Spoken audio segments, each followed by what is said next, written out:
Sometimes I think about how a single quiet moment can rearrange the whole pattern of your life. How something as small as the way someone closes a door or looks at you or says your name can pull you into a direction you never expected. And that's exactly what happened the evening. Everything shifted between Richard and me, an evening that began like any other long Thursday in the office when the fluorescent lights buzzed above my head and the half-finished report on my desk blurred into meaningless numbers.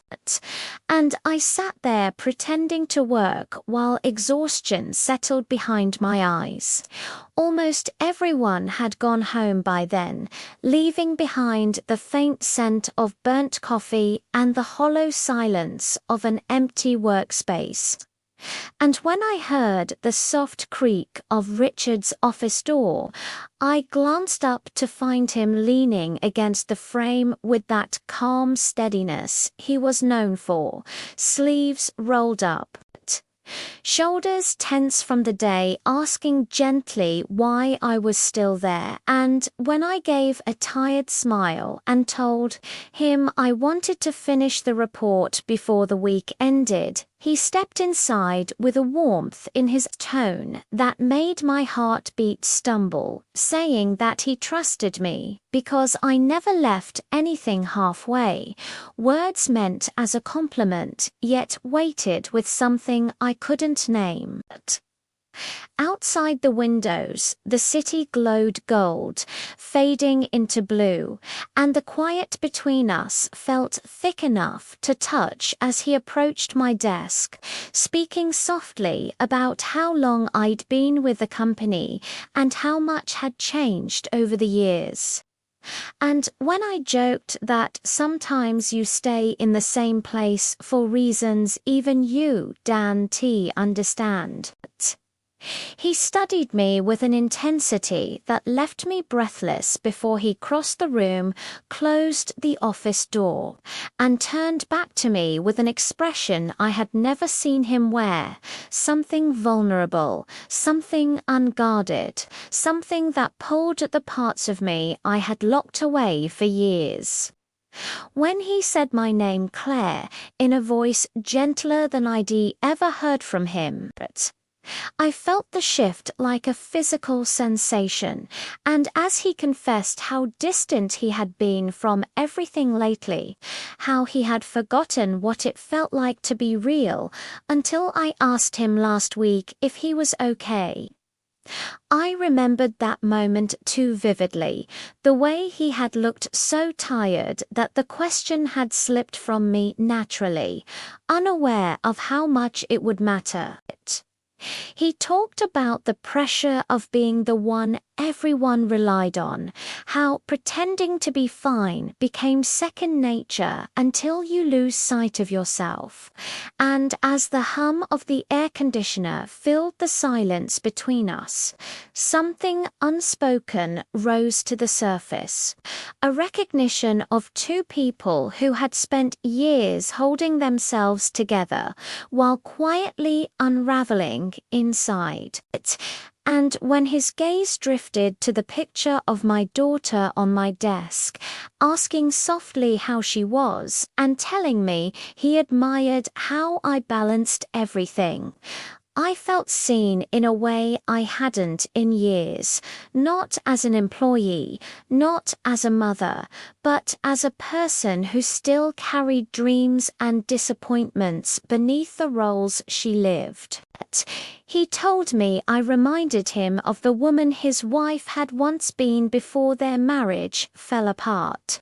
And though I didn't know how to respond, I understood the hollow ache in his voice because my own marriage had faded into silence long ago. And when he admitted how strange it felt to stand in the ruins of something you'd spent years building, pretending it was still whole, I felt an unexpectedly deep connection to his honesty. He moved closer then, Not touching, but close enough for warmth to pass between us, telling me he wasn't trying to make things awkward. He simply needed to talk to someone who understood. And when I told him he wasn't making anything awkward, that sometimes people just needed to feel seen, his expression softened with a gratitude so raw it unsettled me. That night, as I walked out into the cool air, the city lights shimmering across the wet pavement, I felt something settle and tremble inside me at the same time. Because I knew we had crossed into a quiet, fragile space neither of us had been looking for but both of us had needed. A space carved from loneliness and recognition and the understanding that life rarely waits for you to be ready before it hands you something unexpected. And even though nothing inappropriate had passed between us, something had undeniably changed.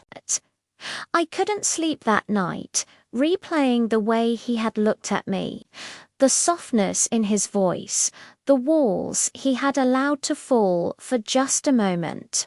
And when I arrived early the next morning, hoping to lose myself in routine, but failing miserably, I realized that some moments refuse to fade, no matter how much you try to convince yourself they don't matter. Later, when he approached me with a quiet "Can we talk after work?", the same nervous anticipation pulsed beneath my ribs. And when the evening came and he closed the door behind us again, speaking honestly about how long he had been hiding behind composure, how hard it was to stop pretending, and how he saw me not the facade, not the roles, but me, felt something warm and terrifying open inside my chest, and though fear and uncertainty tangled between us, so did a strange, undeniable peace, the kind that comes from being understood in a way you haven't been in years. And when he gently asked if I would have dinner with him simply to talk, away from the office, away from expectations, I hesitated only long enough to feel my own heartbeat before saying yes. Not because I knew what would come next, but because for the first time in a long time, something in me whispered that it was okay to feel alive again.